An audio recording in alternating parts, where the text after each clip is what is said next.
Damos paso enseguida al moderador de este evento, el doctor Osvaldo Salazar, que da inicio con ello también a la participación de nuestros invitados especiales. Buenas tardes. Reiteramos la bienvenida a Humberto Cholango y le concedemos la palabra. Gracias. Buenas tardes con todos los señores estudiantes, señor vicerrector, subdecano. Quiero agradecer por la invitación a este foro, a este panel, para poder dialogar y conversar conjuntamente con ustedes. Y también a todos los compañeros panelistas que estamos en esta tarde. Como había dicho al inicio, para nosotros, para los seres humanos, es fundamental, lo más primordial, la defensa del agua. Y para los pueblos indígenas, de donde soy yo, como expresidente de el Ecuarunari, es fundamental la lucha por el agua, por la tierra, por los territorios. Porque nosotros vivimos de eso. Porque si no hubiera existido el agua, si nosotros no hubiésemos tenido tierra, simplemente como civilización, como cultura, hubiésemos desaparecido. Tal vez posiblemente no hubiésemos tenido el desarrollo de nuestro país. Y en este caso, para nosotros el tema del agua es de enorme importancia en el país. Porque desde las décadas anteriores, en el campo, en las comunidades indígenas y campesinas, se instauró un sistema feudalista, un sistema de haciendas. Entonces, los que controlaban el agua y la tierra eran un pequeño grupo de personas, acaparaban grandes extensiones de tierra y grandes caudales de agua. Y los pueblos y nacionalidades indígenas siempre estábamos sometidos a ser peones, siendo nosotros dueños de esos recursos naturales. Eso no ha cambiado mucho hasta ahora. Si bien es cierto, ha avanzado muy poco la reforma agraria, pero el acceso al agua no ha cambiado casi absolutamente nada. El acceso, el control, el manejo al agua prácticamente sigue en las mismas manos de hace 50, de hace 30, de hace 20 y de hace 10 años. Hay pocas personas que controlan y acaparan las aguas en este país. Y siendo el agua uno de los elementos fundamentales, no solamente para el desarrollo del país, sino para el desarrollo y la existencia, no solamente tampoco de los seres humanos, sino de toda la vida, de las plantas, de los animales, de los seres humanos. Porque sin agua, ¿cómo vamos a producir papa? ¿Cómo vamos a producir maíz? ¿Cómo vamos a producir zanahoria? Para garantizar la alimentación de cada uno de los ecuatorianos y ecuatorianas.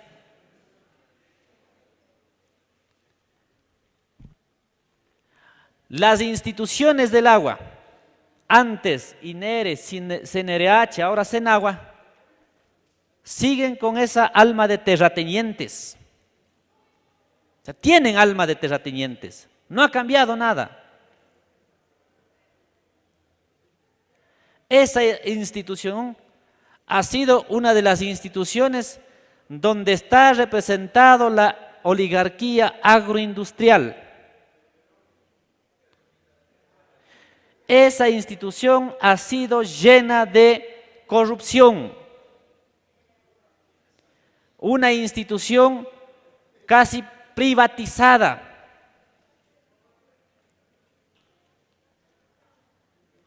Imagínense, compañeros y compañeras, señores estudiantes que están aquí, hay 40.000 conflictos de agua sin resolver en el país. 40.000 conflictos.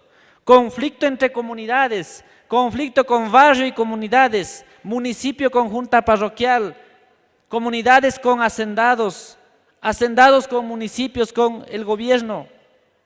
Y no se ha resuelto hasta estos momentos. Ha habido una total desinstitucionalización. Esa política neoliberal, esa política de privatización ha golpeado en estos sectores estratégicos que son sectores de enorme importancia para el campo y para la ciudad. Por eso nosotros, preocupados desde el movimiento indígena, que si no cambiamos esto, no vamos a cambiar absolutamente nada, hemos levantado propuestas, hemos debatido, estamos construyendo y queremos construir una nueva ley, una nueva norma que incluya a todos, que no solamente sea de los patrones.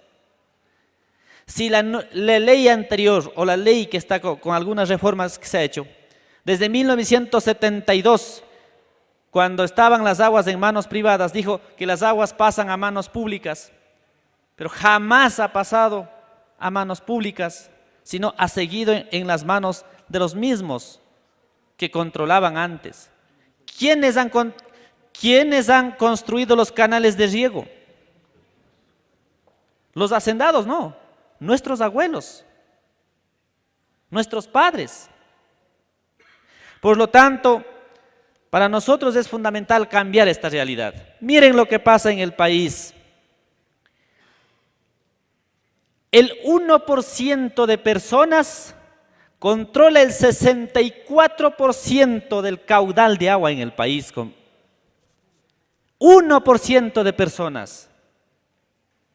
El 64%, mientras el 86% de sector rural, comunidades indígenas y campesinas, solamente accedemos al 13% de las aguas. Sistemas públicos como municipios, consejos provinciales, acceden al 23% de caudales. Entonces, esta realidad hay que cambiar. Esto se llama privatización. Aquí está la mano privada y esto hay que acabar. Si dejamos que esto continúe, estamos favoreciendo la privatización. Y eso es lo que no queremos. Y eso lo hemos dicho al señor presidente de la República, cuando en su ley planteaba que a partir de aquí para adelante se elimina la privatización. Hemos dicho que esto no puede continuar. Esto tenemos que acabar. Hay algunos datos, no solamente son los grandes agroindustriales. Nosotros estamos totalmente de acuerdo que haya la soberanía energética, pero una soberanía energética basada en que el Estado, en que los municipios, los gobiernos locales puedan construir. Pero ¿qué pasa en el tema hidroeléctrico? Solamente un dato. El 90% de las aguas en la provincia de Bolívar son concesionados a empresas privadas hidroeléctricas. Entonces, ¿de qué nos sirve construir o salir de la soberanía energética? ¿De qué nos sirve dejar de comprar de Colombia o de Perú si vamos a caer en esta trampa de las manos privadas, de las empresas privadas? Inclusive esto puede ser factores de desestabilización democrática a futuro. Tenemos lo mismo las concentraciones de agua y tierra en diferentes partes del país, Y si vamos acá a la provincia de Imbabura, por ejemplo, hay grandes desigualdades que no pueden continuar. Imagínense en la parroquia Salinas, los sectores de la agroindustria o los comúnmente llamados hacendados tienen 1.669 litros de concesión, mientras que las comunidades y pequeños agricultores solamente tienen una concesión de 12 litros. También lo mismo ocurre en Usinque, lo mismo ocurre en San Blas. Y esta realidad no solamente pasa aquí en la provincia de Imbabura, pasa en Cotopaxi, pasa en Chimborazo, pasa en Azuay, pasa en la provincia del Oro, en la provincia de Los Ríos. Entonces, y mientras en las comunidades indígenas y campesinas estamos buscando agua, estamos peleando, ¿por qué creen que Proyecto Pesillo Imbabura, tanto tiempo de lucha, tantas movilizaciones y hasta ahora nada? No es que no hay agua, hay agua. Lo que pasa es que esas aguas están en manos de pequeños grupos de poder que están concentrados. Y a eso hay que hacer una auditoría. Hacer una auditoría como manda la disposición transitoria de la Constitución Política del Estado y redistribuirlas. Y hasta ahora no escuchamos si están haciendo o no están haciendo, ya van a ser 2 años de esa auditoría que tiene que hacer como manda la Constitución Política del Estado. ¿O es que faltando 2 o 3 meses van a hacer la auditoría y van a hacer creer al país que han hecho la auditoría? Eso nadie va a comer cuento. Por eso es fundamental, es una enorme responsabilidad para todos los ecuatorianos y ecuatorianas. No solamente es una responsabilidad de los indígenas o de los agricultores pequeños, sino de todos empezar la lucha por construir una nueva ley de aguas. El gobierno nacional ha dicho que sí estamos dialogando, por ahí dan unos 2, 3 talleres, dicen que es un diálogo. ¿Qué dicen los municipios? ¿Qué dicen las juntas parroquiales? ¿Qué dicen las universidades? Las universidades tienen que ser un centro de creación de pensamiento para que puedan plantear propuestas alternativas que viabilicen a esta crisis de la institucionalidad que el Ecuador ha vivido. Estamos planteando nosotros temas muy fundamentales para el país y no solamente para los indígenas. Con esto termino. La creación, por ejemplo, como decía, para que ese CNRH, ahora llamado Senagua, no tenga alma de patrón o de terrateniente, hay que crear un Consejo Plurinacional del Agua, donde estén los agricultores, donde estén los indígenas, donde estén los campesinos, donde estén los empresarios, donde estén los gobiernos locales, para que sea un cuerpo colegiado la que vaya tomando decisiones. Claro que la Constitución dice, hay que construir una autoridad única, es necesario tener una autoridad única, pero no tiene que estar solamente la autoridad única vista en la cabeza del señor presidente, sino tiene que ser una autoridad única, pero una autoridad única democrática. Estamos diciendo que tienen que dar agua de calidad. ¿O es que los que viven solamente en Quito, en la González Suárez, o los que viven en la Urdesa o San Borondón, tienen que tomar agua limpia, y los barrios populares tenemos que tomar agua cogido desde cualquier río y llevado en tanqueros?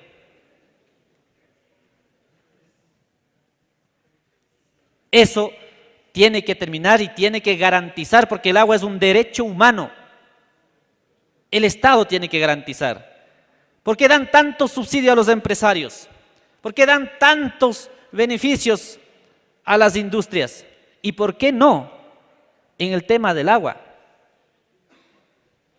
Garantizar ese derecho humano. La creación de un Fondo Nacional del Agua. Eso es importante.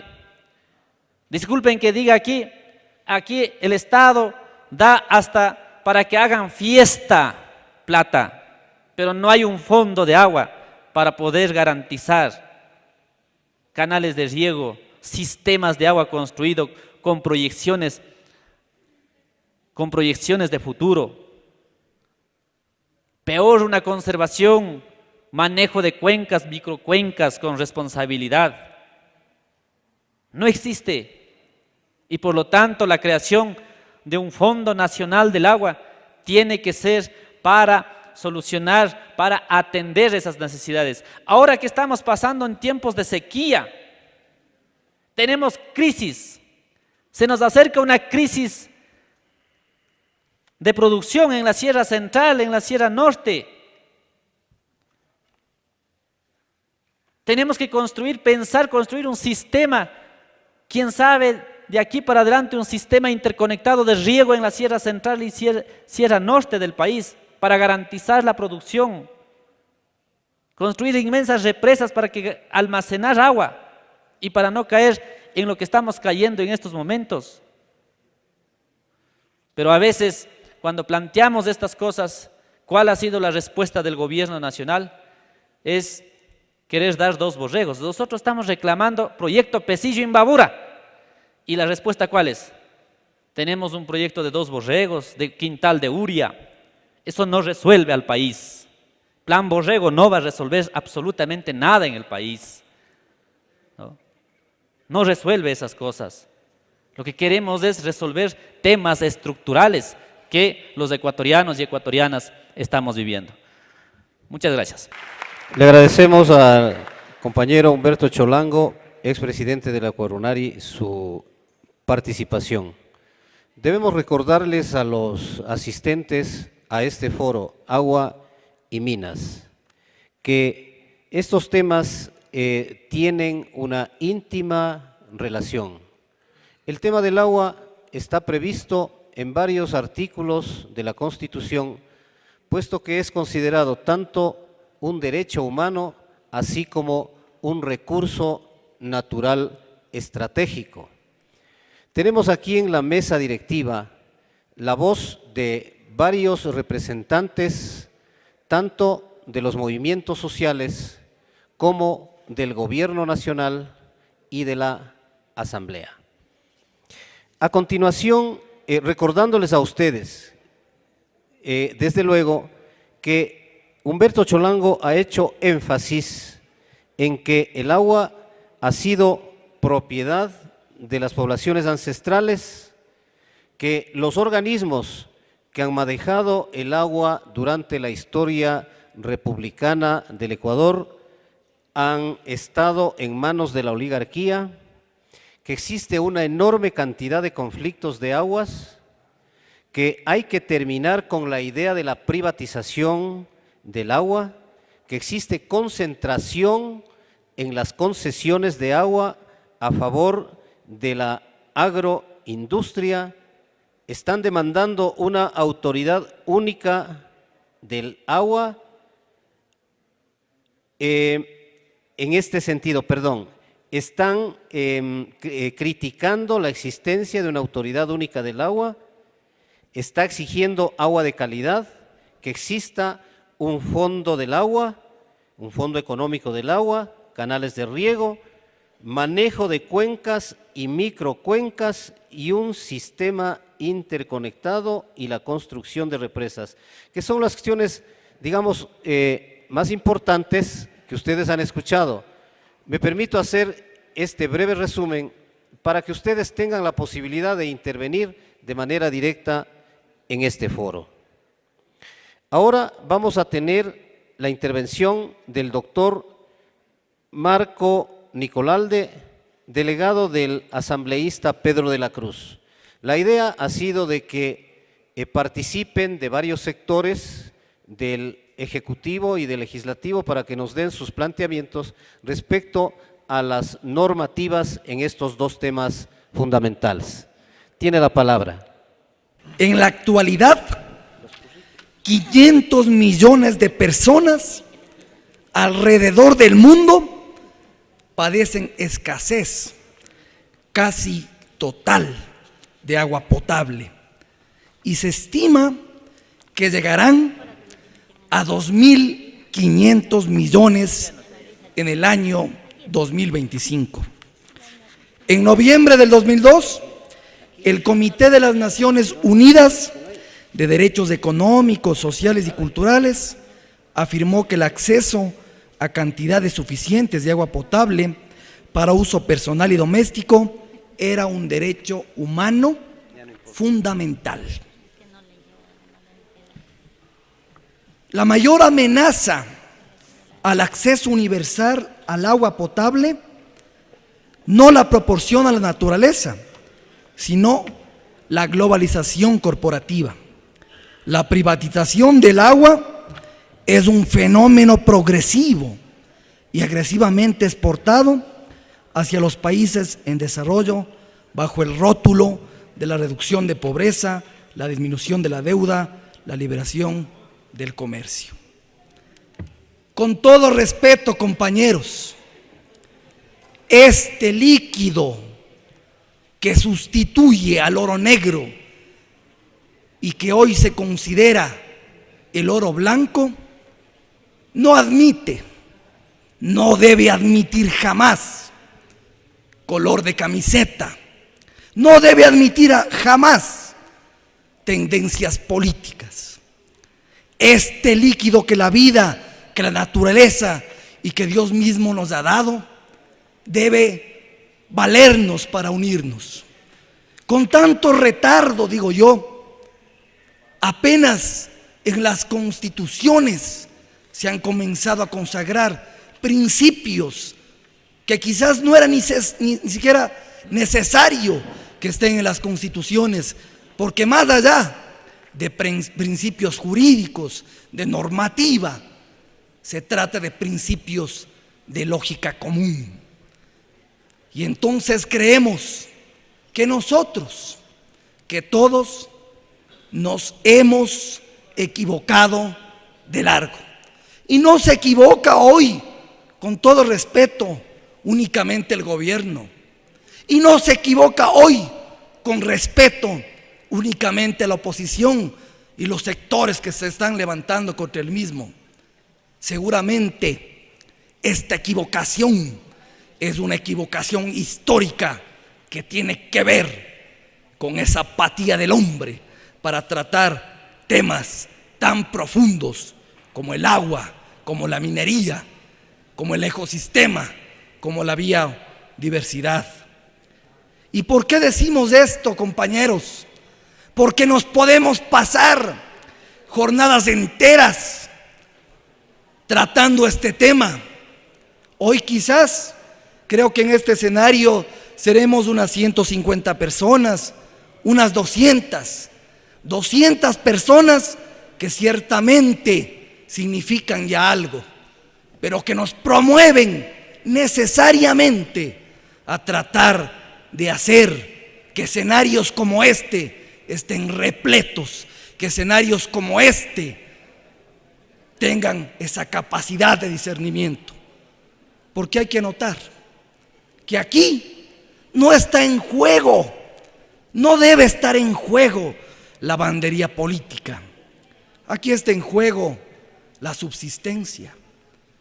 Quizás de nosotros, la subsistencia, quizás de nuestros hijos. Y parece también alarmante, y resulta alarmante que nosotros día a día escuchamos en las noticias, en la radio, en la televisión, la barbaridad que está sucediendo en el medio ambiente. Nos dicen por ahí 40 años con cuenta regresiva, siempre y cuando las cosas estén normales. 40 años y no hay glaciares. ¿En dónde? ¿En otras latitudes? ¿En los países del primer mundo? No, aquí en el Ecuador, 40 años y simplemente no habrá glaciares. ¿Y qué pasa con la humanidad entonces? Nuevamente nos reducimos, como a lo largo de nuestra historia, a estar peleando, con todo respeto, compañeros, en trivialidades que se pueden resolver en cualquier mañana y en cualquier tarde. Pero cuando hablamos del agua, compañeros, preguntamos acaso si es que hay algún elemento que realmente nos das iguales, nos das idénticos. Es el agua que debe ser accesible para todos conforme lo dispone la Constitución. Y así seguramente lo prevé el artículo 12, que habla y dice: el derecho humano al agua es fundamental e irrenunciable. Y entonces nos ponemos a pensar, si es tan humano y es tan irrenunciable, ¿por qué, como decía el compañero Humberto, siguen habiendo 40,000 conflictos? Recuerdo que en esta semana, con el compañero Santiago, acompañamos también a un ser humano que pedía ser escuchado. Y entre las anécdotas que nos conversaba y entre el contenido de sus oficios decía: hace 30 años estamos pidiendo de parte de los distintos gobiernos de turno asistencia para el proyecto Osogoche, para que ayude, para que nutra, para que dé vida, para que fomente el riego en la provincia de Chimborazo. 30 años que no fueron escuchados, porque seguramente ese dinero robusteció las arcas del Estado en el mejor de los casos, y seguramente sirvió para tener mejores avenidas, mejores edificios, que a no dudarlo constituyen o son importantes, pero que finalmente, creo estamos de acuerdo con ustedes, compañeros, no son lo más importante. Y yo me preguntaba, cuando se debatía el tema de la Constitución, yo me preguntaba, ¿hasta cuándo comienza y se levanta alguien a hablar de temas profundos? Temas que tienen que ver justamente con nuestra propia subsistencia. Y es que técnicamente nos podríamos disponer tardes enteras, jornadas enteras, para hablar acerca de principios que consagra la Constitución.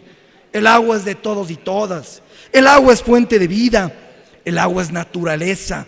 El agua es para los usuarios. El agua es alimentación. Y finalmente, con categoría, decimos que el agua es vida, que el agua es nuestra subsistencia, que el agua es nuestra esperanza. Y por eso, compañeros, hoy queremos hacer algo ahora. Llamar una vez más a vuestras conciencias, para que acá, independientemente de que seamos representantes de alguna dignidad del Estado, de algún poder del Estado, sepamos entender que esos principios, que esos valores, que esas pugnas por tratar de lograr una hegemonía no son mayores que la subsistencia del ser humano. Y el hombre se ha preocupado por cosechar el agua. Y este líquido cuesta, 1 litro de esto cuesta mucho más que 1 litro de leche, paradójicamente. Y decíamos entonces que nos dedicamos de largo a cosechar el agua, y hasta ahora estamos esperando el día cierto que nos dediquemos a sembrar el agua. Muchas gracias. A continuación, cedemos la palabra al compañero Luis Corral, de Acción Ecológica. Ustedes han visto, compañeros, compañeras, estudiantes, cómo se están multiplicando los conflictos ahora en el Ecuador alrededor de ciertos sitios estratégicos que desde la perspectiva del interés nacional resultan claves para ser explotados a gran escala a través de la minería industrial. El Pangui, la Cordillera del Cóndor, Gualaquiza, Morona Santiago, Zamora, Azuay, en Quimsacocha, en Victoria del Portete, la Intercantonal de Jubones, más arriba en Bolívar, aquí hasta hace poco en Intag, Cotacachi, se protagonizaron grandes batallas por la defensa del territorio, por la defensa de las culturas, por la defensa del agua. ¿Qué está detrás del conflicto? ¿Por qué se levantan los campesinos? ¿Por qué se levantan los indígenas? ¿Será, como dice el presidente de la República, que son pequeños intereses locales con prácticas arcaicas las que se están contraponiendo a los intereses nacionales? ¿Será que la defensa a ultranza de identidades culturales puntuales que se modificarían con la actividad minera son aquellos los que están en contra del proyecto de desarrollo y de progreso del Ecuador hoy en día? Les pregunto, señores estudiantes, ¿qué es lo que creen ustedes? Me pregunto yo, si es que efectivamente la posición retardataria, separatista de ciertos grupos, ¿sí?, son los que están precisamente atentando contra esa agenda de progreso y de desarrollo. Yo quisiera en esta oportunidad, en estos 10 minutos, 15 minutos, tratar de decir que no hay tal. No hay una contraposición entre el interés local versus el interés nacional. Aquí lo que está ocurriendo en estos sectores puntuales es una interpelación profunda al modelo de desarrollo, al modelo productivo, que de alguna manera se ha implementado en el país y ahora, en épocas de cambio, de época, como nos ha dicho varias veces nuestro presidente, se quieren seguir eternizando.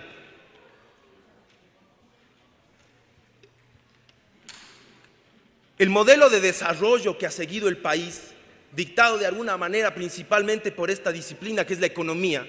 Yo soy economista de los recursos naturales, ¿sí?, y he conocido, porque me han enseñado a mí cómo es que se modela el desarrollo. Y se modela básicamente en función de algunos criterios muy sencillos. Se tiene más bienestar mientras más crecimiento económico. Uno es más rico si es que más plata tiene o más gasta. Por eso el indicador preferido de los economistas y de los actores que hacen la economía en nuestro país es el Producto Interno Bruto. Sobre pretexto de este indicador, ¿sí?, nos están metiendo en una serie de procesos que de alguna manera están socavando las bases mismas, materiales, de reproducción de otras formas de economía. ¿Qué pasa con el modelo productivo minero? ¿Sí? ¿De qué se trata el modelo productivo minero? ¿Qué tipo de enclave es la economía productiva o extractiva minera, más claro? ¿Sí? Al igual que la petrolera. Primero deberíamos decir con claridad, ¿sí?, que la actividad minera depende de una tecnología que no ha sido desarrollada en nuestros países. Es una tecnología que la controlan los países del norte, que, valga decir, están acabando sus propios recursos minerales. Por eso es que en Latinoamérica, a partir de la década del 90, la inversión minera llega en estampida. Y llega en estampida principalmente porque en el 89, el mismo momento en que se estaba en Washington cocinando el consenso de Washington precisamente para permitir que nuestros países desregularicen sus economías, para que estos capitales transnacionales puedan acceder a los recursos estratégicos del continente, los grupos mineros internacionales, aquellos que disponen de la tecnología, se reunían con el Banco Mundial y con la CEPAL para introducir reformas a nuestros marcos legales, de tal manera que precisamente puedan entrar estos capitales libremente. Es así como tuvimos la ley minera, Trole 2, dentro del paquete Trole 2, ¿no? Ley minera que, por favor, permitía que los recursos minerales sin regalía alguna pasaran a disposición de estas grandes empresas. Con la ley minera, prácticamente toda la cordillera de los Andes y cordilleras claves en la parte oriental y occidental estuvieron concesionadas. Es por ello que causa preocupación que se simplifique el conflicto. Son pequeños intereses locales versus los intereses nacionales. No hay tal. Parece que el conflicto es mucho más complejo. Los recursos minerales están justo donde está el agua. Y ese es el factor fundamental de discusión. Entonces les decía, ¿qué es el modelo productivo minero? Primero, dispone de una tecnología que no está elaborada aquí, que tiene tanto poder que es capaz de modificar al mismo tiempo los marcos regulatorios de prácticamente todos los países latinoamericanos en la década de los 90, ¿sí? Pero también tiene una tecnología que es intensiva en insumos, en materiales, en energía y en agua. Y al mismo tiempo que es intensiva en uso de insumos, es generadora de desechos, de grandes desechos. Los economistas nunca vieron a sus modelos económicos dentro del ecosistema, dentro de la naturaleza. Entonces, por ello ellos podían decir, crezcamos ilimitadamente.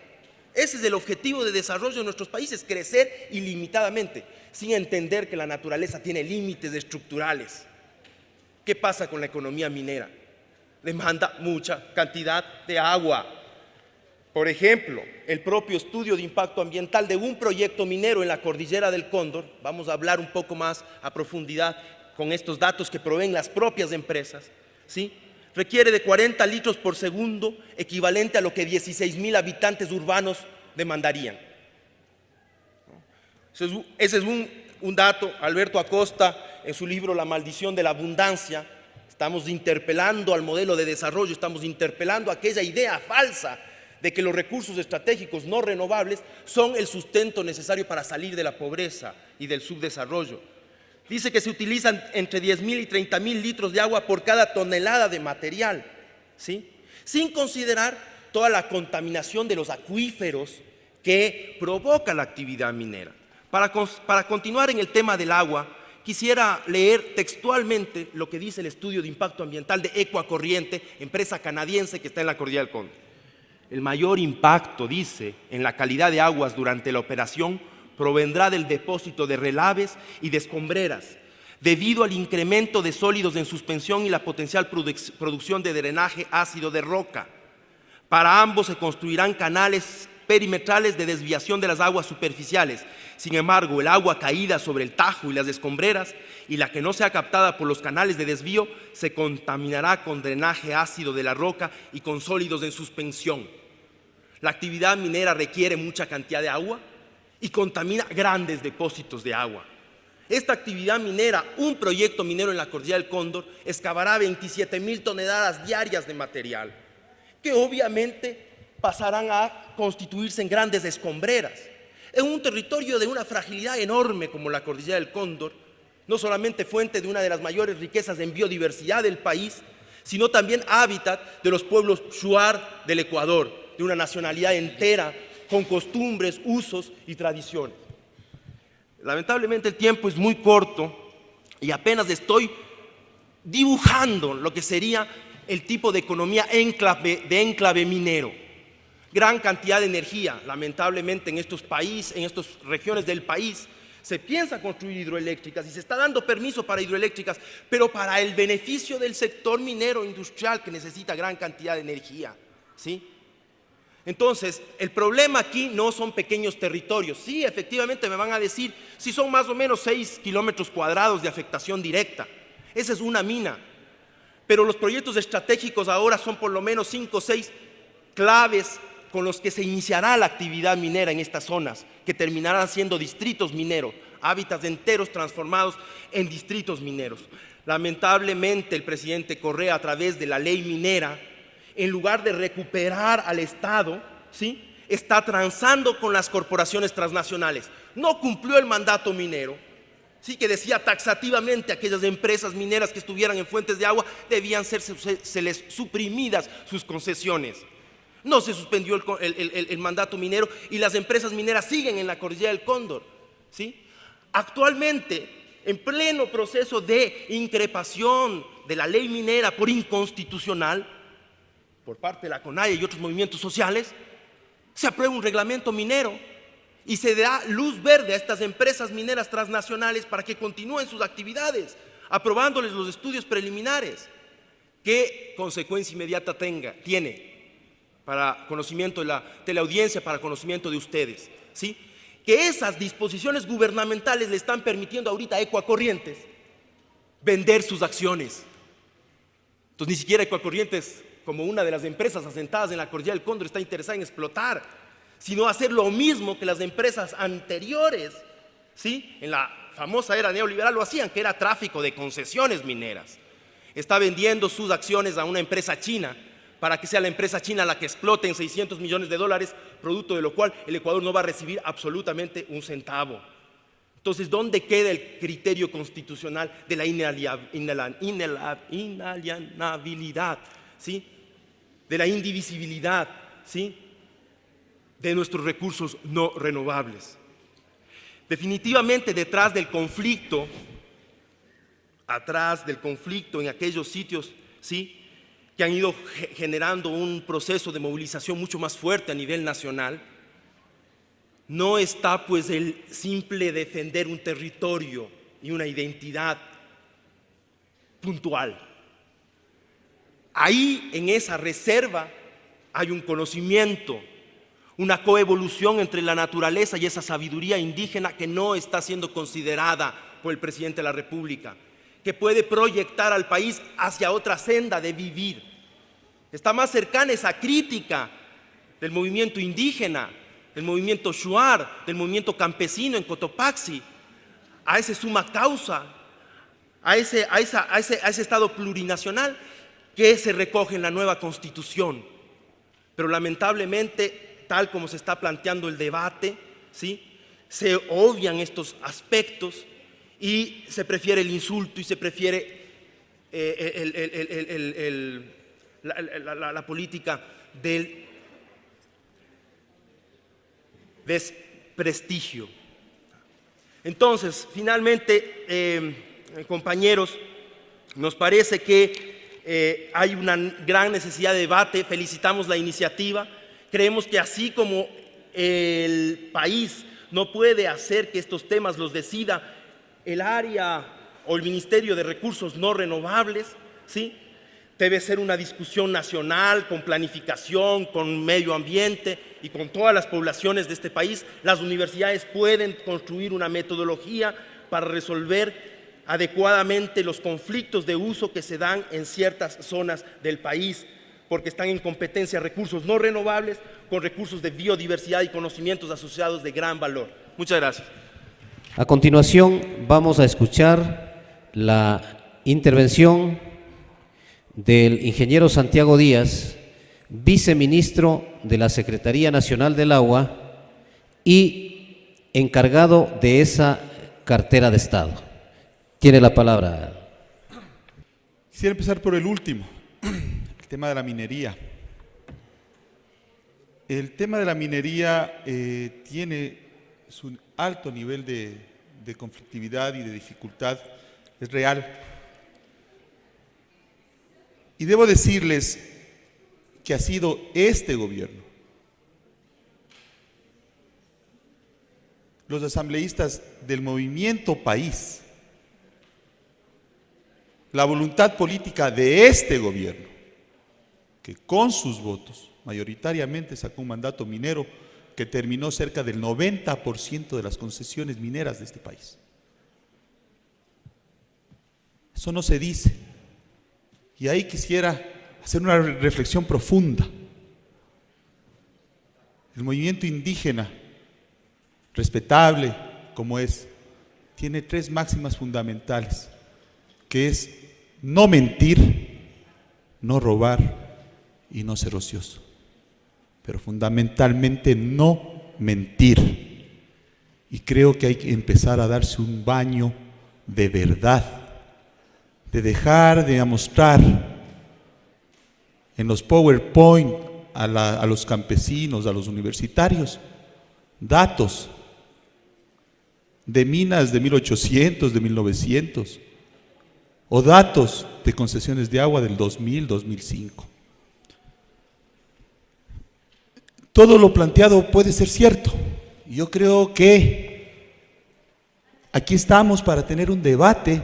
Aquí estamos para no pensar que tenemos la verdad absoluta, y ese es el problema fundamental. Los fundamentalismos, me paro frente a ustedes y resulta ser que yo tengo la verdad. Yo les quiero dejar a ustedes dudas para que sean ustedes los que resuelvan el futuro de este país.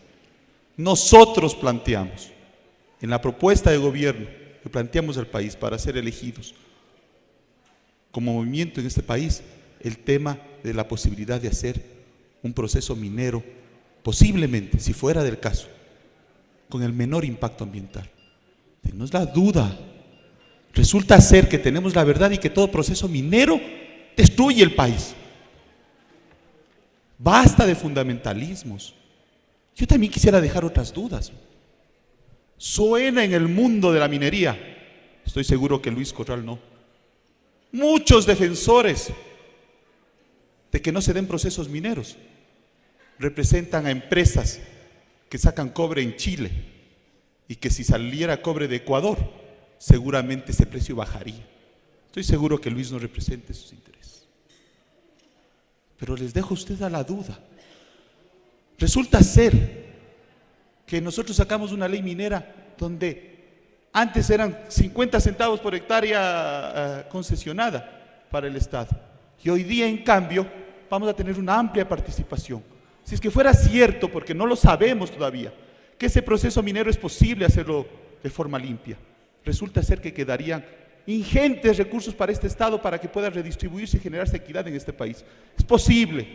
Yo no vengo a pontificar nada en esta sala, pero parecería ser que algunos interesados quieran que eso no pase para cuando vengan gobiernos represivos, saquen entregándole 50 centavos por hectárea al país nuevamente, manteniendo esa misma ley minera corrupta del neoliberalismo.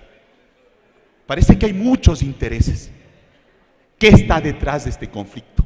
Yo no tengo la verdad. Yo no les vengo a decir ninguna verdad aquí. Ustedes resuelvan lo que crean conveniente, pero que no nos vengan a dar cátedras de verdad, que nos vengan a proponer cosas para que ustedes decidan, pero hay que decirlas completas. No mentir sobre el tema agua. Este gobierno, esta revolución ciudadana hizo esta constitución.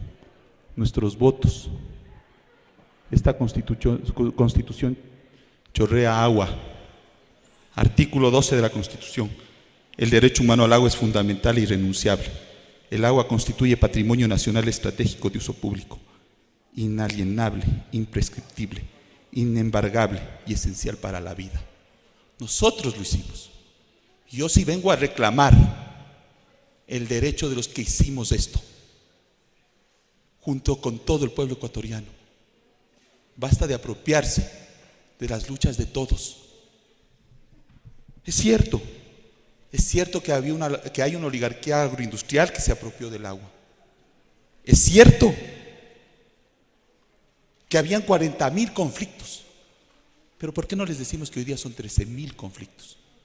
En año y medio hemos resuelto 28.000 conflictos.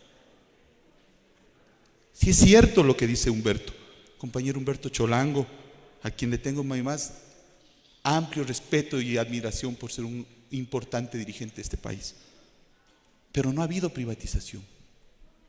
En este país hubo acaparamiento. Podemos irnos a ver la Real Academia de la Lengua y hay una diferencia. Un proceso revolucionario en este país, poco, pero generó una ley de aguas de 1972 que nacionalizó el agua. Y hay que decirlo también. Hay que decirlo.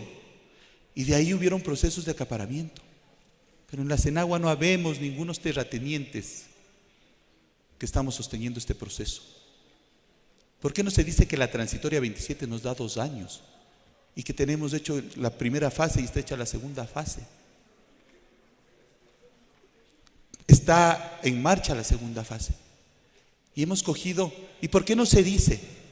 Como yo le he dicho al compañero Humberto, que nos ayude a ingresar a las comunidades.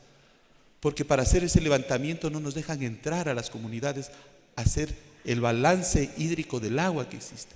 Porque dice que les vamos a quitar el agua. Pero si todos votamos porque se analice en manos de quién está el agua. Tomamos una metodología estadística, que es ver los lugares donde había mayor concentración. Porque si yo veo 1 litro por segundo en un campesino, está seguro que no hay acaparamiento. Entonces no voy a ir a medir eso. Pero sí hay otros lugares donde hay mucho acaparamiento de agua y estamos listos para empezar el proceso de redistribución, porque la transitoria 27 nos pide que hagamos un balance y luego redistribuyamos. Y lo estamos haciendo.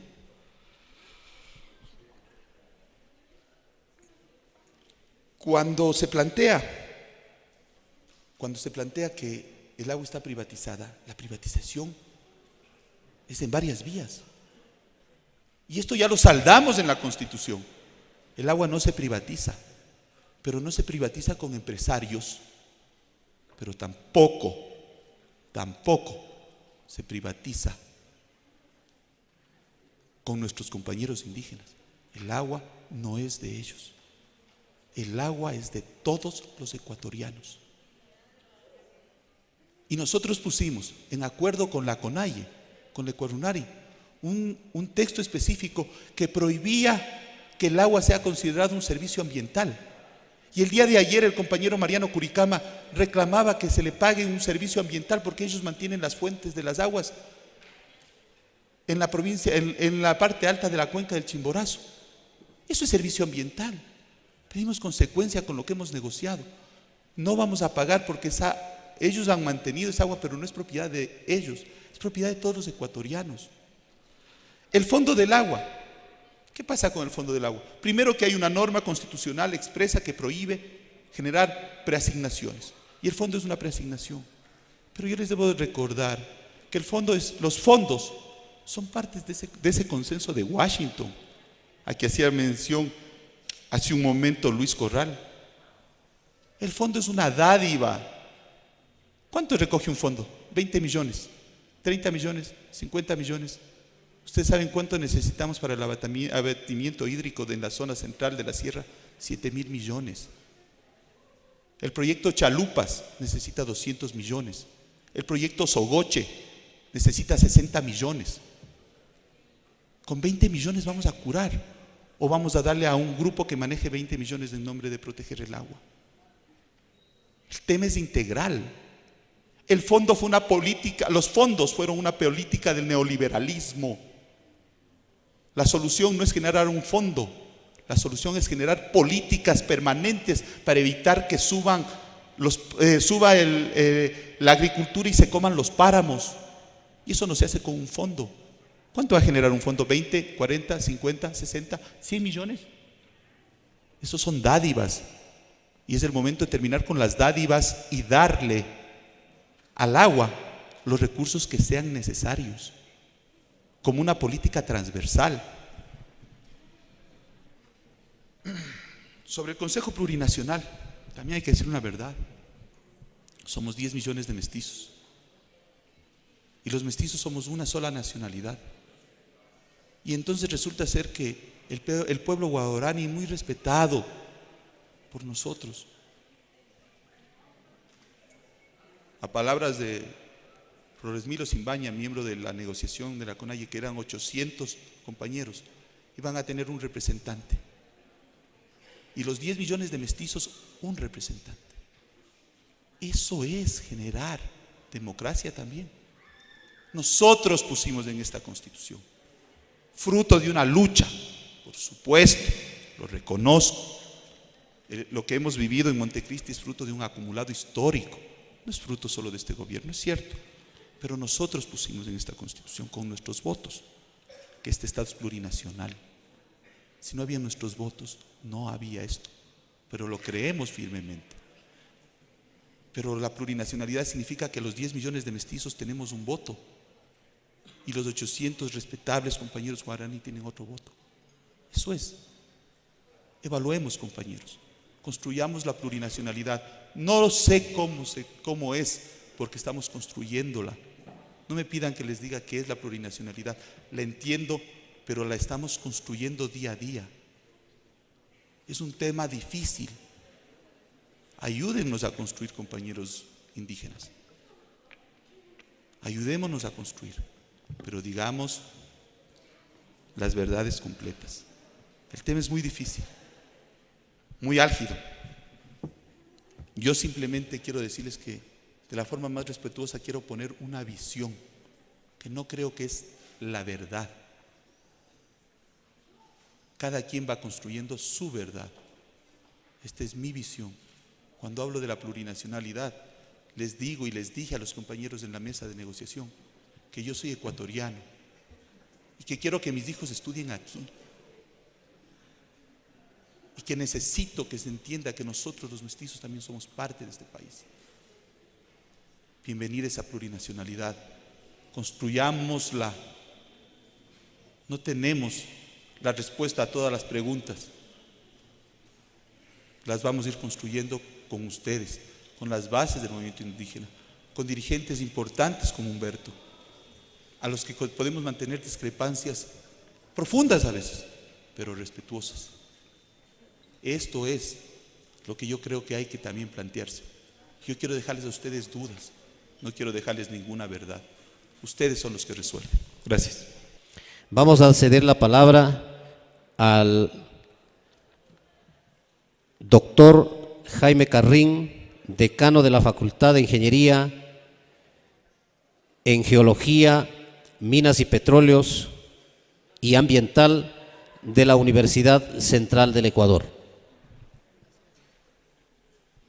Es malo desinformar a la juventud, es malo ponerse en un plano de echar toda la culpa a una sola actividad. Cuando yo tenía preparado una presentación, pero lamentablemente tengo que salirme de esa presentación porque otros son los temas que se están tratando aquí. Pero yo quisiera indicar que el desarrollo de la humanidad es en base a la minería.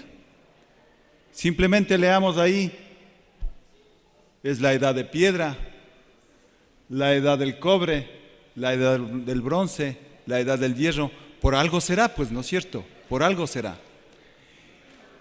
Y no es que los indígenas no hayan sido mineros. Los indígenas son los primeros mineros de la República. Y no hablemos de la República, sino nuestros... inclusive, yo me acuerdo cuando estaba en clases en el Teodoro o en la Modelo, me decían pues que Atahualpa entregó un cuarto de oro a los españoles, etcétera. Y ese oro tiene que haber sacado con minería, pues, ¿no es cierto? Entonces no volvamos en este tiempo a decir que la minería esto, la minería este otro. Yo escucho el día de hoy que se necesita como 30,000, de 10 a 30,000 litros o metros cúbicos por cada tonelada de material. Y ahí viene la mentira. En primer lugar hay que determinar de qué material, pues. O sea, material, estamos hablando en general, ¿qué material? He escuchado también al señor Acosta hablar de que no se debe hacer minería a cielo abierto. No se debe hacer minería a cielo abierto. Y con el debido respeto, hablando técnicamente, es algo que dice la ignorancia eso. ¿Por qué no se debe hacer minería a cielo abierto? Si no se debe hacer minería a cielo abierto, entonces todas las canteras deben estar cerradas porque eso es minería a cielo abierto. Yo preguntaría, ¿y entonces con qué material vamos a construir las casas? Porque eso es material de construcción que es minería a cielo abierto.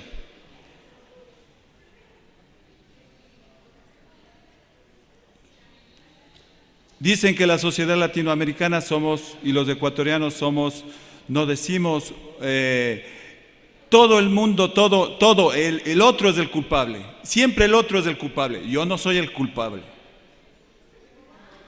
Aquí se habla de no explotar los recursos naturales, de no sacar el petróleo. Sin embargo, seguro todos venimos en vehículos.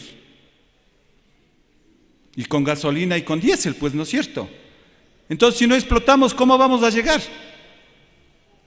¿O tendremos que importar?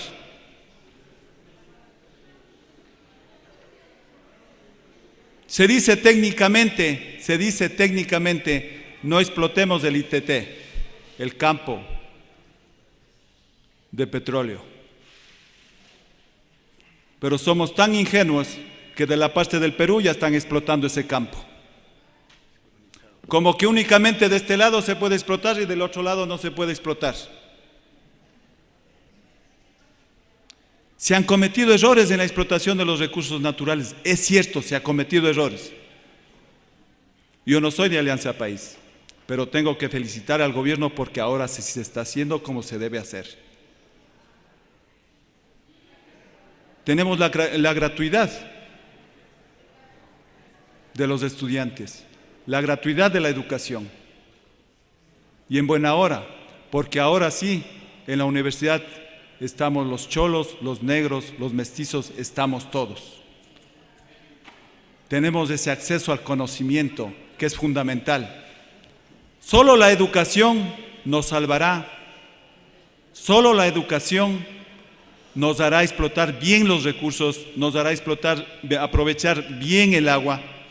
Aquí únicamente yo escucho hablar solo del agua superficial, solo el agua superficial. ¿Y el agua subterránea, compañeros, dónde queda? ¿Los acuíferos dónde quedan?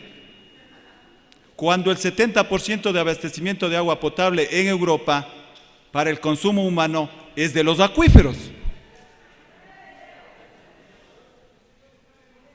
Satanizamos a la minería y vemos que del total de aprovechamiento del agua, el 70%, y por no decir más, es para riego, es decir, para la agricultura.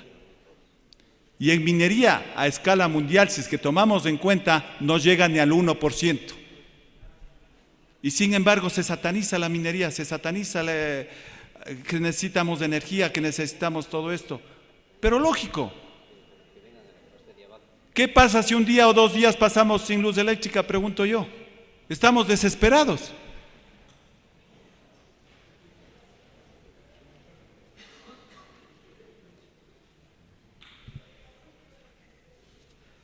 Para tener clara los conceptos, 1 kilogramo de cobre, para producir 1 kilogramo de cobre se necesita 240 litros.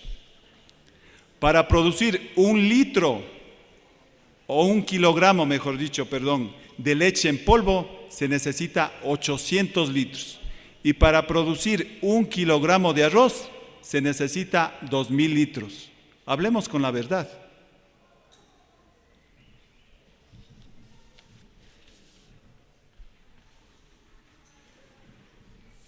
Fíjense que aquí se dice la minería contamina, y aquí en el país no hay minería. Prácticamente estamos queriendo dar los primeros pasos. Si no hay minería aquí en el país, lo único que cuando yo llevo de prácticas a los estudiantes, a Portobelo, a Zaruma, a Nambija, yo les llevo a los estudiantes y les digo, esto es lo que no hay que hacer, porque esto no es minería. Eso es lo que no hay que hacer. Como aquí en Ibarra, las canteras que están en el ejido de Caranqui no se debe explotar de esa manera, porque eso es antitécnico. Pero pregunto yo, si cerramos las canteras de Ibarra, ¿de dónde se abastece? ¿De dónde se abastece de material? No hay de dónde. Hay que buscar otros sitios. Pero no digamos eso se cierra, porque hay que dar soluciones. Hay que dar soluciones a esos asuntos. Vamos a tomar el caso solamente de la provincia de Imbabura. Y los ecologistas deben hablar de todos los puntos, no solo de la minería. Miren, ¿con qué agua se riega toda la planicie de Atuntá, Quimbaya y todo eso? Con las aguas negras de Otavalo.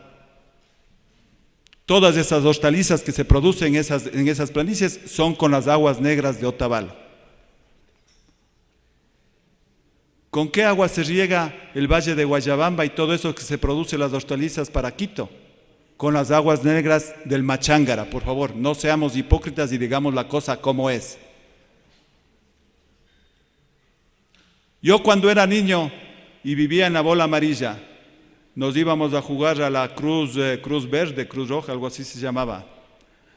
Y ahí había el Panteón de Pobres. Así se llamaba, el Panteón de Pobres. No sé si todavía exista o no existe. Pero fíjense que nadie de los grupos ecológicos habla. El cementerio es uno de los puntos de contaminación más tremendos de los acuíferos. Cada cadáver de 70 kilogramos produce 50 kilogramos de líquidos contaminantes, altamente contaminantes. Y estamos viendo que en el Panteón de Pobres, de lo que yo recuerdo, simplemente se hacía el este y se ponía la este. Pero eso tenemos el problema en todas las ciudades. Sin embargo, de eso no se habla, pero se habla de la minería, que no hay la minería, pero se habla de la minería. Y últimamente, ¿qué sucedió? ¿Qué ha sucedido ahora? El asunto de los sismos. Y la ciudad de Ibarra, nuestra ciudad de Ibarra, prácticamente en 1868, y les invito mañana a una conferencia en el municipio sobre los sismos y la cuestión de riesgos que vamos a dar ahí. En 1800, a las 10 de la mañana. En 1868 desapareció la ciudad de Ibarra. Cuenta la historia que desde el Coco se empezó a trazar las calles nuevamente. Y por eso tenemos esas calles anchas y bonitas. Lamentablemente por un sismo que sucedió en esa época. Pero ahora han sucedido dos sismos de gran magnitud. El de Haití en el 12 de enero y últimamente el de Chile. Y el de Chile es 500 veces más fuerte que el de Haití. Y aquí vamos a aclarar las cosas. ¿Por qué se da eso? Sin embargo, es necesario dar ese ejemplo, con cosas prácticas, no con discursos políticos, sino con discursos técnicos, porque con la técnica nosotros estamos estudiando en las universidades para demostrar y para adquirir el conocimiento. El de Haití fue un sismo de 7 grados en la escala Richter y el de Chile fue 8.8, mucho más fuerte. Sin embargo, vemos que en Chile, mientras en Haití son 250,000 cadáveres y una ciudad totalmente destruida, en Chile apenas llegan a 500 muertos. ¿Pero esto a qué se debe? Pues hay que explicar. ¿A qué se debe esto? Al desarrollo de Chile. ¿Y el desarrollo de Chile a qué se debe?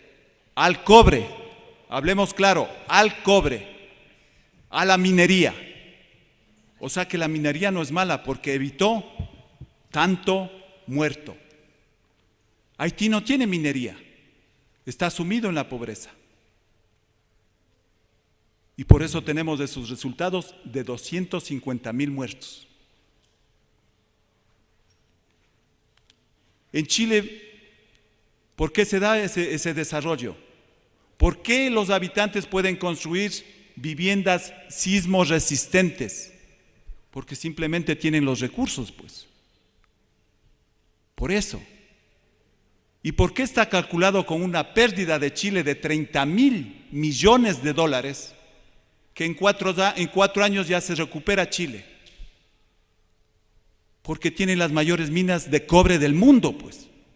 ¿Por qué no se habla eso, por favor? Siempre se toma lo peor, siempre la crítica. ¿Por qué eso también no toman los ecologistas de ese ejemplo de Chile y Haití? ¿Y gracias a qué? Pues a la minería, pues. Nos ponemos en casos que 1 litro más o 1 litro menos. Hablemos aquí, informemos a los estudiantes lo que es, a la juventud lo que es.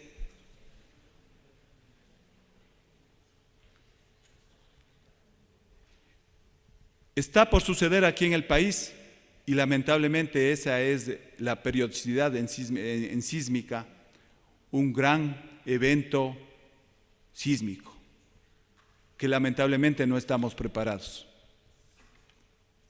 Pregunto yo, si sucede un sismo o un terremoto como el que pasó en Chile, ¿de dónde sacamos los recursos, por favor? Ahí vamos a decir, no explotemos esto, no explotemos esto. ¿De dónde vamos a sacar los recursos para reconstruirnos? ¿De dónde, por favor? Un terremoto causa impactos ecológicos, impactos ambientales, una destrucción totalmente del ambiente, totalmente transformado. Desaparecen ciudades, desaparecen ríos, desaparecen lagos, todo desaparece. Por favor, ¿y de dónde vamos a sacar los recursos? ¿O es que vamos a formar otra comisión que ande de país en país pidiendo los recursos porque nos va a suceder un sismo? Y nosotros nos estamos diciendo ahora, no se explote esto, no se explote esto. ¿De dónde? La pregunta quisiera escuchar, ¿de dónde vamos a obtener los recursos? ¿Estamos preparados?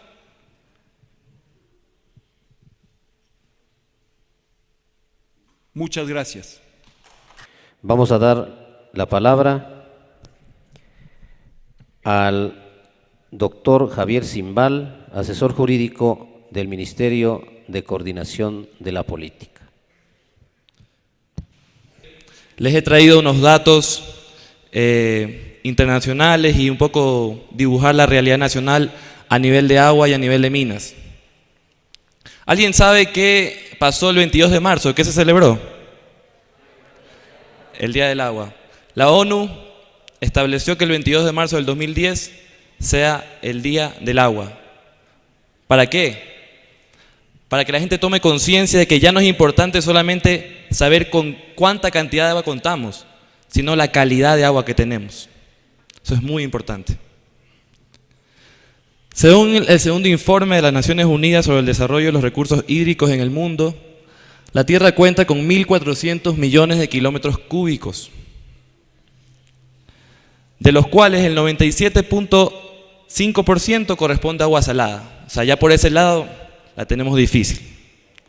Del 2.5% de agua dulce que queda, ¿verdad? El 68.7% corresponde al agua inaccesible que se encuentra en los polos. O sea, estamos un poco a la deriva y en ese sentido el calentamiento global nos beneficiaría para que se derrita rápido el agua, ¿no es verdad?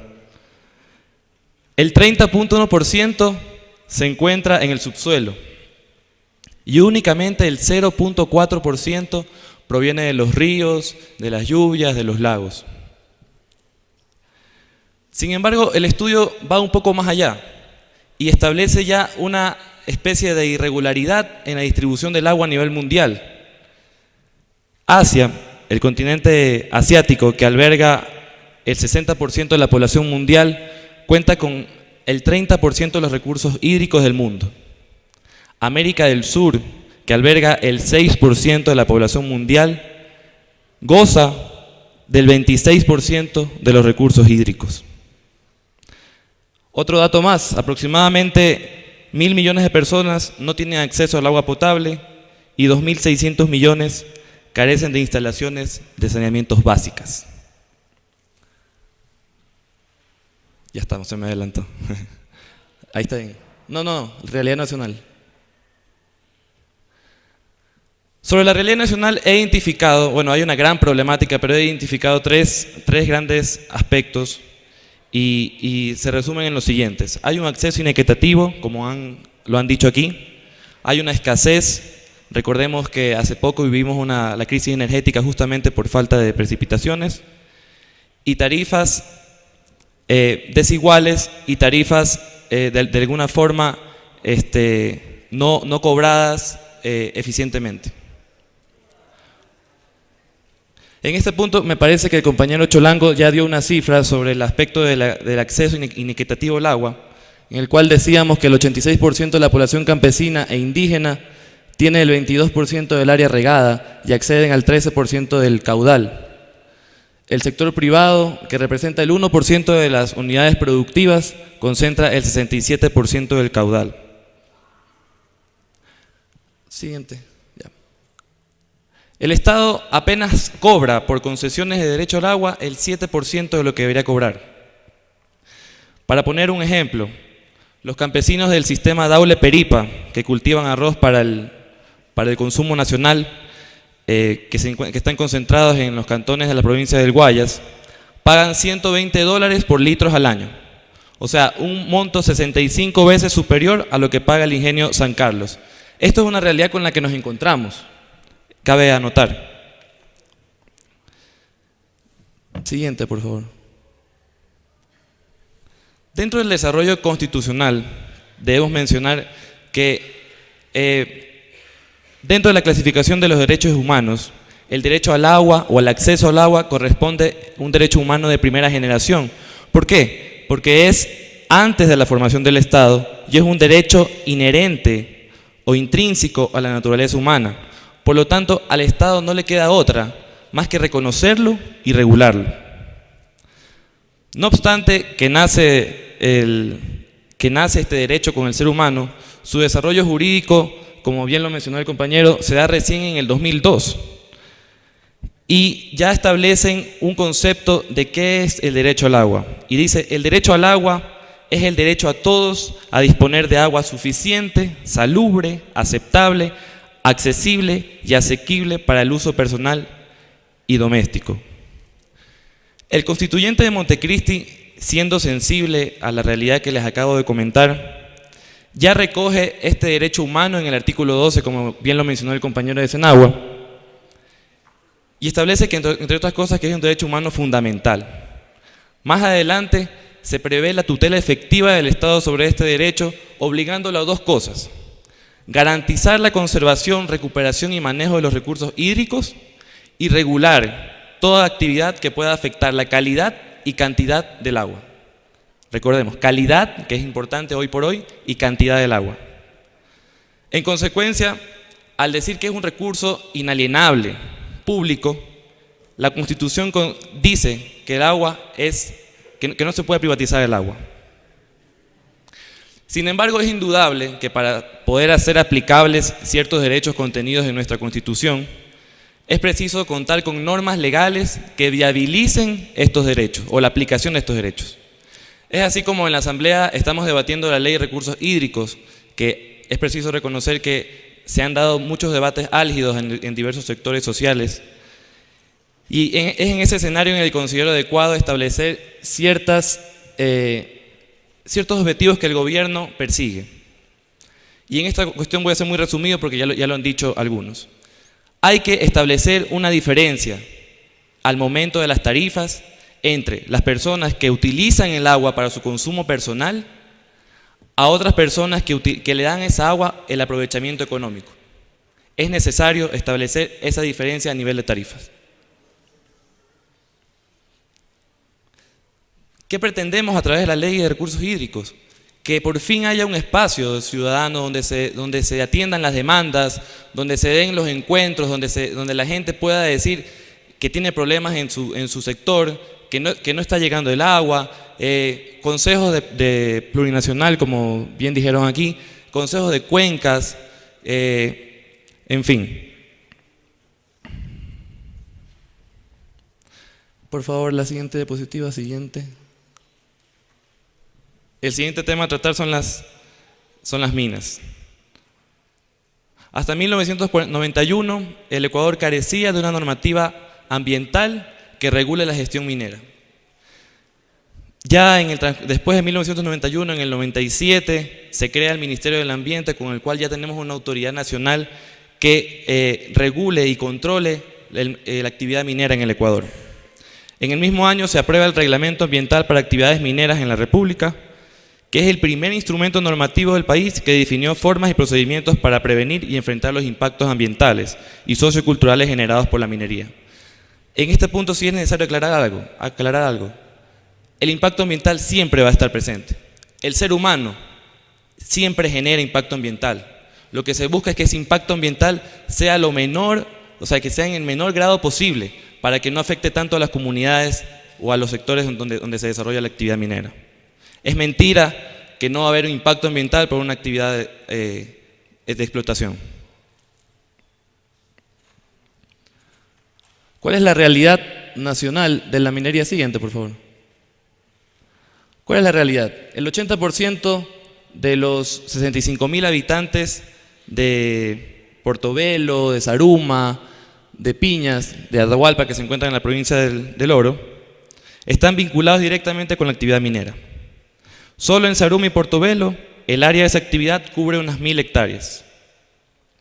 $330 en promedio es lo que percibe un minero que labora en una transnacional que se dedica al área minera. Y aquí quiero hacer una diferenciación, y aquí viene la importancia de la ley minera que expidió la Asamblea. Esos son lo que ganan las personas que están de alguna forma estables, pero ¿qué pasa con los mineros o con los obreros que se dedican a trabajar en las minas artesanales? De eso se preocupó el gobierno, de ellos se preocupó el gobierno. ¿Cómo? Primero, haciéndolos partícipes de las utilidades que generen las empresas. Segundo, de alguna forma hacer que el concepto de regalía cambie totalmente, en el sentido de que esas regalías que generan las empresas y que le dan al Estado ya no vayan directamente al órgano central, sino que se quede justamente en la comunidad, para proyectos específicos, para proyectos sociales, para escuelas, para dispensarios médicos, etc.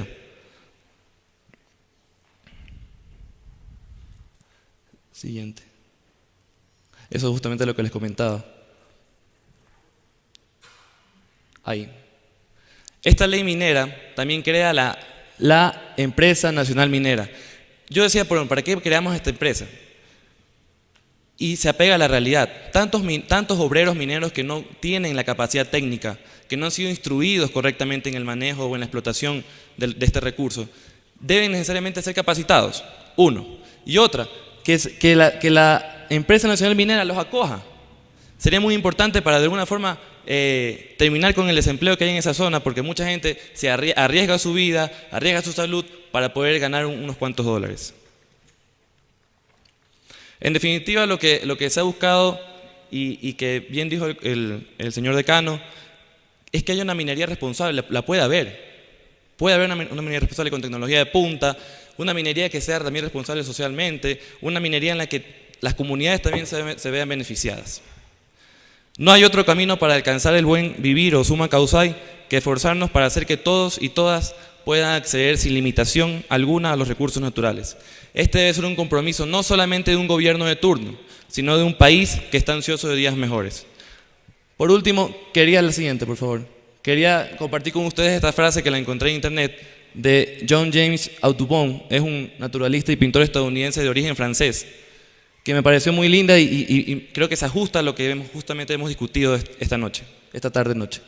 El auténtico conservacionista es alguien que sabe que el mundo no es una herencia de sus padres, sino un préstamo de sus hijos. Muchas gracias. Agradecemos a todos los panelistas. Me parece que quedó pendiente alguna aclaración. Tiene la palabra el compañero Cholango. Gracias. Bueno, yo quería decir algunas cosas que decía Santiago, mi gran amigo. Más bien, en vez de estar debatiendo los dos, creo que coincidimos, deberíamos debatir con otros, ¿no? Estar dándonos respuestas entre los dos, ¿no? Pero como dicen, no mentir. En quichua decimos amayuya, ¿ya? Amayuya, ¿no? Entonces, yo lo que quiero pedir es que aquí no podemos hablar con fundamentalismos ni fanatismos neoliberales, ¿no? Decir que aquí para el desarrollo es el único camino, que es la minería. Es una irresponsabilidad total, ¿no? Es una irresponsabilidad. No es que es el único camino, hay varios caminos que la humanidad nos ha enseñado, no porque yo haya leído un libro, los señores hayan leído otros libros, ¿no? O es que tal vez puedo entender que nosotros desde una visión indígena pensamos diferente y desde lo urbano pueden pensar diferente, podría ser justificable, ¿no? De ninguna manera el movimiento indígena ha actuado con fundamentalismo, siempre ha pensado para el país, siempre, toda la vida. Si no, digan, ¿quién ha luchado para que los precios de los pasajes sigan congelados en el país? El movimiento indígena. Firmamos para decir que se congele, aunque pareciera chiste. ¿Quién luchó para que se congele el precio del gas? Para que se beneficien todos. El movimiento indígena, pues. Juntos, no solamente indígenas, sino juntos con todos. Y agradecemos en esto la solidaridad, el apoyo de todos. Del pueblo de Quito, de ustedes, de todos. Ha sido la lucha de todos. Y acusar que es un movimiento indígena fundamentalista, eso carece de verdad. O sea, no, ni por ningún lado, ¿no? Decía Santiago que no pueden apropiarse de la constitución política o de las cosas que hemos hecho. Cierto, por eso también hemos dicho al presidente, miren, no es su proyecto solo, es de una construcción de todos. El presidente dice, no, ITT es mi idea.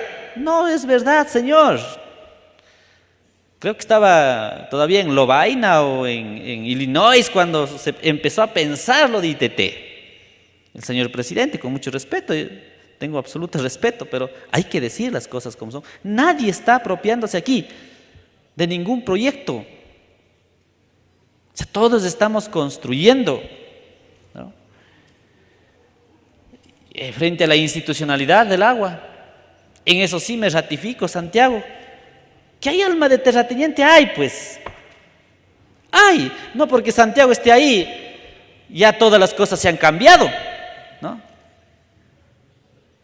Y decía que para entrar a las comunidades indígenas no permiten. Tal vez en algunos lados puede ser eso, pero la institucionalidad de Senagua o del ex CNRH, ex INERI, lo que sea, pongámosle así, ¿ya? Sigue lo mismo, no ha cambiado.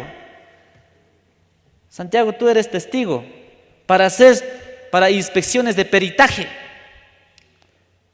No es que las comunidades impiden. Nosotros tenemos que ir a Quito a solicitar a los peritos que por favor vengan 3, 4 veces, y cuando no nos hacen caso te llamamos, gracias por ayudarnos.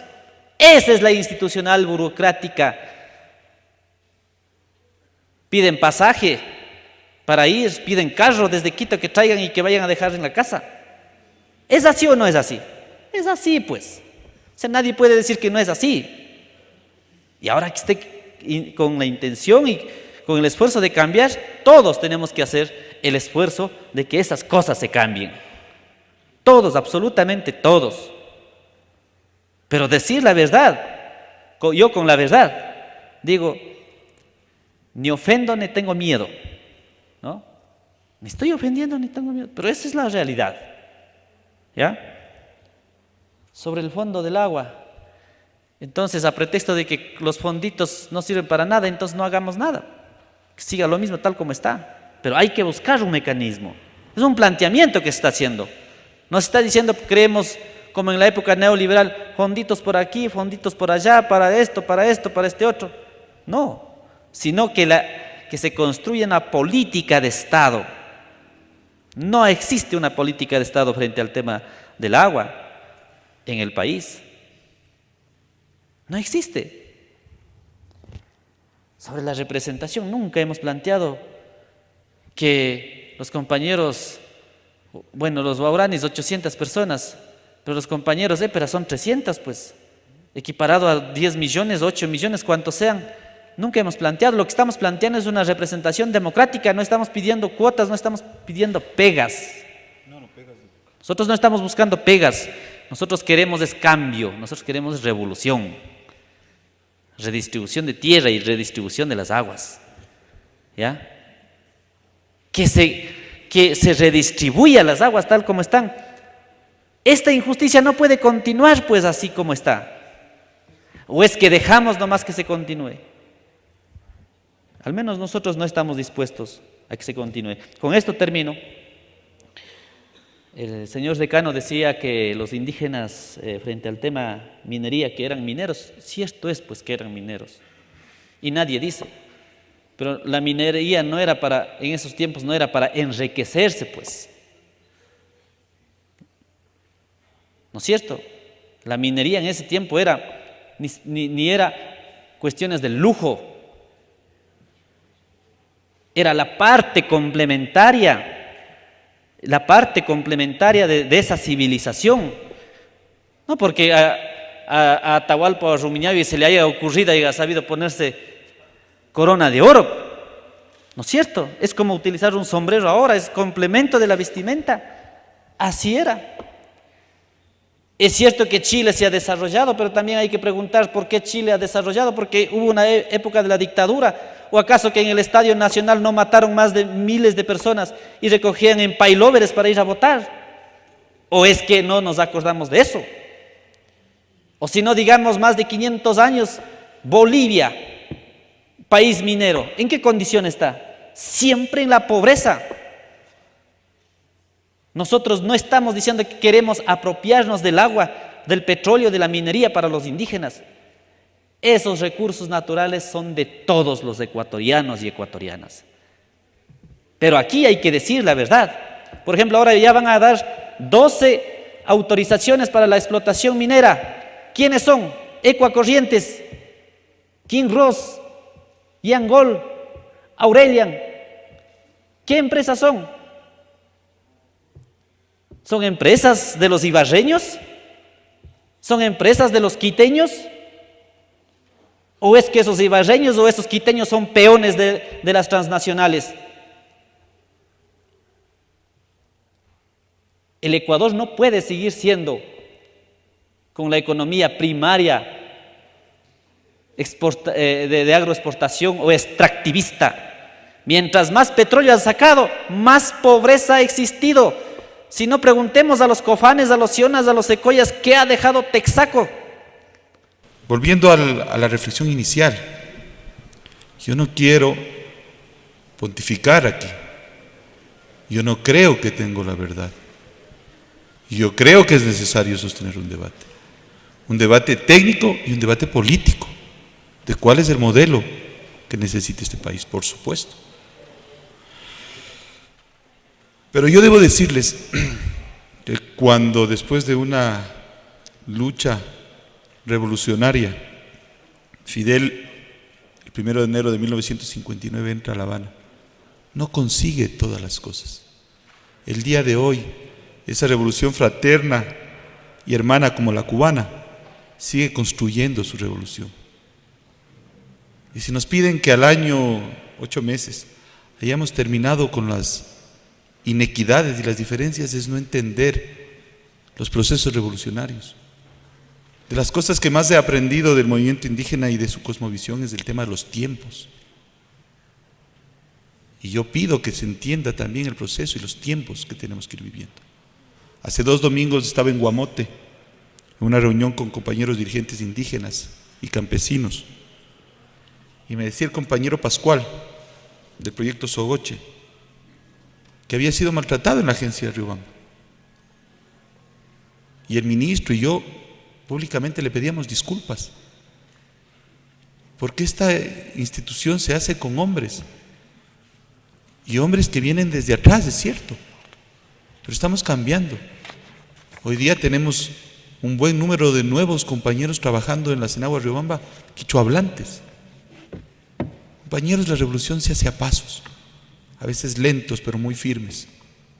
Yo no me he parado aquí a decir que la Senagua no comete errores, pero la política y la visión ha sido importante. Hemos terminado con las terribles estructuras que existían en el país, como han sido las ODR, los organismos de desarrollo regional. Terminamos con CDG, que era el símbolo del poder económico y político de Guayaquil. Retiro lo dicho, no de Guayaquil, porque respeto esa ciudad, de la aristocracia, de la burguesía guayaquileña, corrupta como tal. Hemos terminado con el CRM para generar una sola institucionalidad. Hemos desaparecido el CREA, el Predesur, organismos de desarrollo regional que parcializaron el manejo del agua. Y aquí yo creo que hemos sostenido posiciones, no hemos generado epítetos, no sé a qué se refiere Luis, pero estamos poniendo y estamos planteando sobre la mesa el debate que se debe dar sobre estos temas, sin fundamentalismos de ningún lado. Necesitamos construir este país viendo hacia adelante y viendo con transparencia las cosas. Finalmente, yo creo que esta institucionalidad que va construyéndose como la Senagua ha dado pasos importantes, agigantados, para ir rompiendo esquemas arbitrarios y manejos inequitativos del agua. Ese es quizás el compromiso con el que puedo cerrar yo esta intervención, invitarles a seguir construyendo esto, todos y todas los ecuatorianos, todas y todos. Gracias. Tiene la palabra el doctor Javier Simbal, del Ministerio Coordinador de la Política. Es muy rápido. Aquí se ha hablado de que la ley minera tiene vicios de inconstitucionalidad. hay una sentencia de la Corte Constitucional, y les digo esto porque es un tema relativamente nuevo, porque me parece que salió nos informaron recién el 22 de marzo. 23 de marzo. No es inconstitucional, se ha declarado la constitucionalidad condicionada de la ley minera. ¿Qué quiere decir esto? El juez de la Corte Constitucional ha dicho que la ley minera no sale del ordenamiento jurídico. Sin embargo, deberá cumplir con una cuestión sumamente importante y que en ese sentido respetamos la institucionalidad de este país, y que es reglamentar o legislar sobre la consulta previa a las comunidades donde se desarrolla la actividad minera. De eso se trata. O sea, ya no podemos hablar de la inconstitucionalidad, sino más bien de una constitucionalidad condicionada, y debemos trabajar en los aportes a esa nueva ley. Gracias.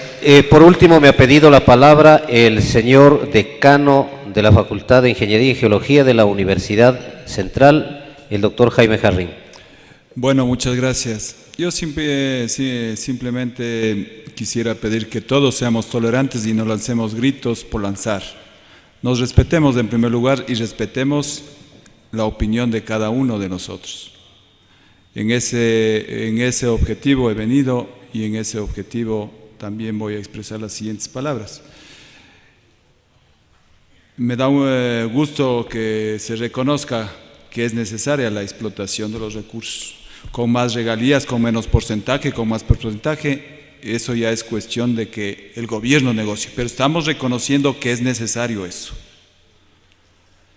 El compañero de Acción Ecológica dice que el cobre en Chile se va en costales, en barcos, pero lógico, pues si estoy explotando es para vender, no para quedarme con el cobre. Lógico, pues. Si exploto el cobre es para venderlo, pues.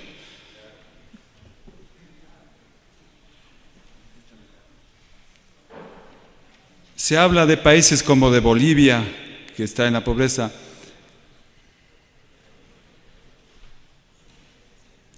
Hablemos ahora de Noruega. Noruega es uno de los países más ricos, más desarrollados del planeta. ¿Y en base a qué? Al petróleo del Mar del Norte.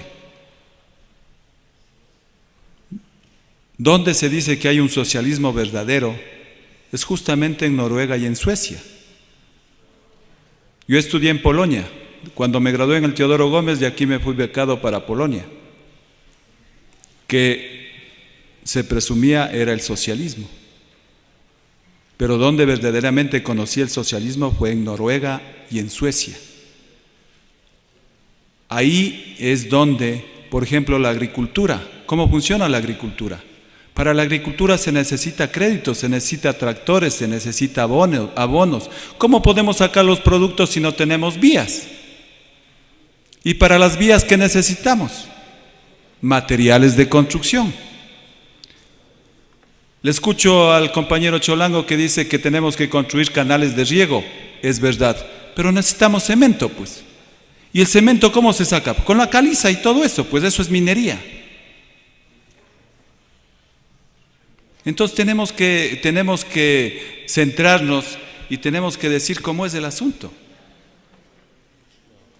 En el caso del cobre, en Cóndor Mirador, etcétera, en todos esos sectores, tiene que buscarse una solución.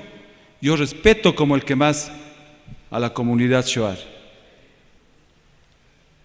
Pero acá estamos 13 millones de ecuatorianos también, pues. Somos 13 millones de ecuatorianos. Y no se ha dado contestación en el caso que sucediese un sismo de dónde vamos a sacar los recursos. Esa contestación no se da, pues, porque no se puede dar. Porque no tenemos de dónde. No tenemos de dónde. Muchas gracias. Les agradecemos por la atención a todas y todos los asistentes y de manera muy especial a la teleaudiencia de la televisión universitaria y de radio universitaria. Muchas gracias a los panelistas y a todos los asistentes. Hasta la próxima.